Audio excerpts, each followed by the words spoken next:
ডাব কত করে? দাদা 100 টাকা করে। 100? দুটো ডাব দিয়ে দে। ঠিক আছে, এক্ষুনি দিচ্ছি।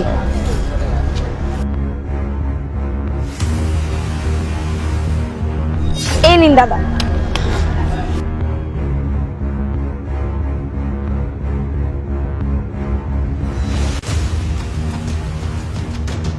দাদা আপনার তো 200 টাকা হয়েছে, আপনি আমায় খুচরো দিন। আমার কাছে তো খুচরোই নেই। তাহলে আপনি একটা কাজ করুন, আপনি আশেপাশে কোনো দোকান থেকে খুচরো করে আমায় টাকা দিন। এখন কোথা থেকে 200 টাকা খুচরো করতে যাবো? কিন্তু আমার কাছেও তো খুচরো নেই, আমি বা কোথায় খুচরো পাবো? আচ্ছা একটা কাজ করছি, কালকে যখন আসবো একেবারে খুচরো করে সব টাকা মিটিয়ে দিয়ে যাবো, ঠিক আছে? ঠিক আছে। আচ্ছা আসছি তাহলে। হ্যাঁ।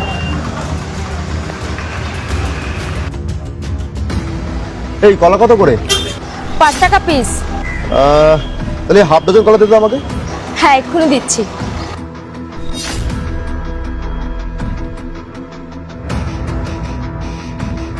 এই নিন দাদা। এই নাও। দাদা আজকেও আপনি 2000 টাকা দিচ্ছেন, কিন্তু আমার কাছে তো খুচরো নেই। কালকে 200 টাকা পেতে আর আজকে 30, 230 একবারে কেটে নাও। বুঝলাম, কিন্তু তাও এতগুলো টাকা আমি আপনাকে ফেরত কি করে দেব? এমনি আমার সারাদিন বেচা কেনা হয় না, তার মধ্যে আমি এতগুলো টাকা পাবো কোথায়? আচ্ছা ঠিক আছে, কালকে যখন আসবো আমি একেবারে খুচরো নিয়ে এসে সব টাকা মিটিয়ে দিয়ে যাবো, ঠিক আছে? ঠিক আছে দাদা, কিন্তু কালকে আপনি টাকাটা দেবেন। আচ্ছা ঠিক আছে, আসছি। হ্যাঁ এনে আর বল তোর কত হয়েছে, আর চিন্তা করবি না, আজকে তো সব টাকা খুচরো করে এনেছি। দাদা আজকের 100 টাকা আর আগের দিনের 230, মোট 330 টাকা দিন। আচ্ছা ঠিক আছে দাঁড়া। এই যে আজকে তো মানি ব্যাগ আনতেই ভুলে গেছি। মানে? কিন্তু দাদা আপনি তো বলেছিলেন 3 দিনের টাকা একসাথে দেবেন, আজকে তো আপনার টাকা দেওয়ার কথা ছিল। আরে মানছি, আমি বলেছি আজকে টাকা দেবো, এখন আনতে ভুলে গেছি, আমি কি করব? আপনি তো দেখছেন আমিও তো এখানে একটা ব্যবসা করে খাই, আপনি যদি প্রত্যেকদিন এভাবে জিনিস নিয়ে আমায় টাকা না দেন তাহলে আমার কি করে চলবে বলুন? শোন, তোর এই সামান্য টাকা মেরে কি আমরা বড়লোক হয়ে যাবো নাকি? এমনি তো ডাব বিক্রি করিস, কোনো স্ট্যান্ডার্ড বলে কিছু নেই, তার মধ্যে আমার মুখে বড় বড় কথা। শোন, আমাদের সাথে না বেশি বাড়াবাড়ি করার চেষ্টা করিস না, তাহলে না দুদিনে এখান থেকে জাস্ট তুলে দেবো। না না ম্যাডাম, আমি সে কথা কখন বললাম? আমি শুধু বললাম আমার পাওনা টাকাটা আপনারা দিয়ে দিন, নাহলে আমারও তো লস হয়ে যাচ্ছে বলুন।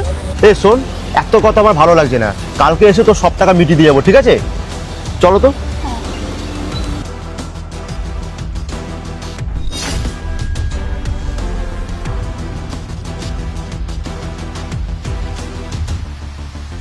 দাদা আপনার মানি ব্যাগ।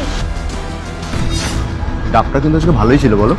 হ্যাঁ ভালো তো ছিল, কিন্তু তোমার কি রোজ রোজ ওর সাথে এরকম করাটা ঠিক হচ্ছে? তোমার কাছে তো টাকাটা ছিল, দিয়ে দিলেই পারতে। আরে ছাড়ো না, এটা কি আমরা প্রথমবার করছি? এর আগেও তো কত করেছি, আর এদের কথা ভেবে অত লাভ নেই, একটু ফ্রি ফান্ডে খেলে ভালোই লাগে।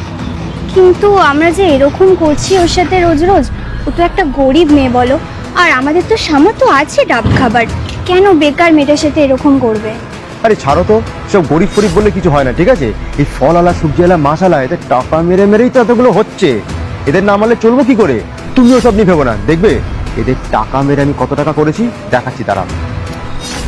এই যা, আমার মানি ব্যাগটা। এই নিন আপনার মানি ব্যাগ, রাস্তায় পড়ে গেছিল, আপনি হয়তো দেখতে পাননি, নিন ধরুন। আর আমি এটাও জানি যে আপনার কাছে মানি ব্যাগও ছিল আর খুচরো টাকাও ছিল, কিন্তু তাও আপনি ইচ্ছা করে আমার টাকাটা আপনি দেননি।